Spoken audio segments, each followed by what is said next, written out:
సంగారెడ్డి జిల్లా బొల్లారంలోని పారిశ్రామిక వాడలో ప్రమాదం జరిగింది.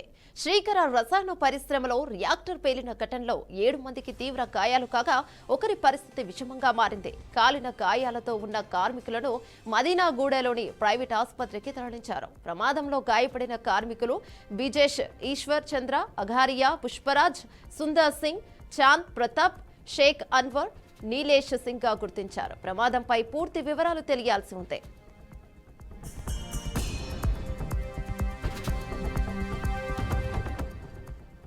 దీనిపై మరింత సమాచారం అందించడానికి మా ప్రతినిధి బాసిత్ లైన్ లో ఉన్నారు. బాసిత్, చెప్పండి.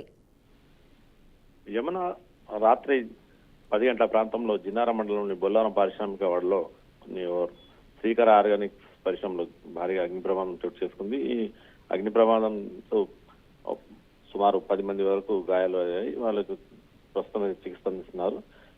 ఇక్కడ ప్రస్తుతం మండలం బొల్లారం పరిశ్రమగా ఉన్న శ్రీకర ఆర్గానిక్స్ పరిశ్రమలో కార్మికులు విధులు నిర్వహిస్తుండగా రియాక్టర్ లో రసాయనాలు కలిపే సమయంలో సరైన ఉష్ణోగ్రత మెయింటెనెన్స్ కాకపోవడంతో ఒక్కసారిగా రియాక్టర్ పేలడం జరిగింది. పేలి అందులో మంటలు చెలరేగాయి. అక్కడే విధులు నిర్వహిస్తున్న సుమారు 10 మంది కార్మికులకు గాయాలు కావడం జరిగింది.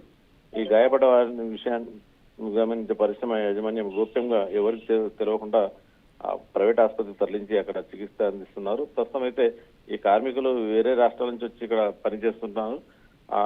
ఈ కార్మికులు అగ్ని ప్రమాదంలో నీలేష్ సింగ్, పుష్పరాజ్ సింగ్, బ్రిజేష్ అనే కార్మికులతో పాటు మరి 10 మంది కార్మికులు కూడా గాయాలయ్యాయి. ఈ కాలిన గాయాలతో వీరికి చికిత్స అందిస్తున్నారు. ప్రస్తుతం అయితే ఒక పరిస్థితి అందులో విషమంగా ఉందని చెప్పి మనకు సమాచారం అందింది. ఇదే విషయమై పోలీసులు అధికారులు అడగడంతో ప్రస్తుతం అయితే ఆరోగ్య పరిస్థితి అందరూ నిలకడగా ఉంది. ప్రస్తుతం తీవ్ర గాయాలైన వ్యక్తికి కూడా చికిత్స అందిస్తున్నారని చెప్పడం.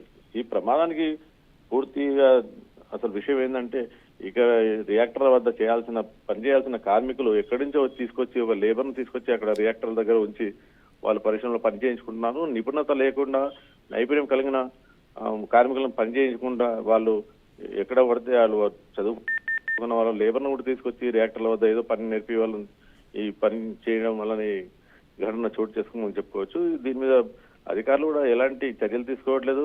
వాళ్ళ పర్యవేక్షణ లేకపోవడంతో ఇష్టారాజ్యంగా ఈ చిన్న పరిశ్రమల వాళ్ళు కూడా ఎవరు పడితే వాళ్ళతో పని చేయించుకోవడం వల్ల ఈ అగ్ని ప్రమాదం జరగడం, దాంతోపాటు ఈ రియాక్టర్లు వేరడం జరుగుతుంది. దీని మీద ప్రభుత్వం కూడా చర్యలు తీసుకోవాలని చెప్పి స్థానిక నాయకులు అంటున్నారు. దీని మీద ఎలాంటి చర్యలు తీసుకుంటారో వేచి చూడాల్సిన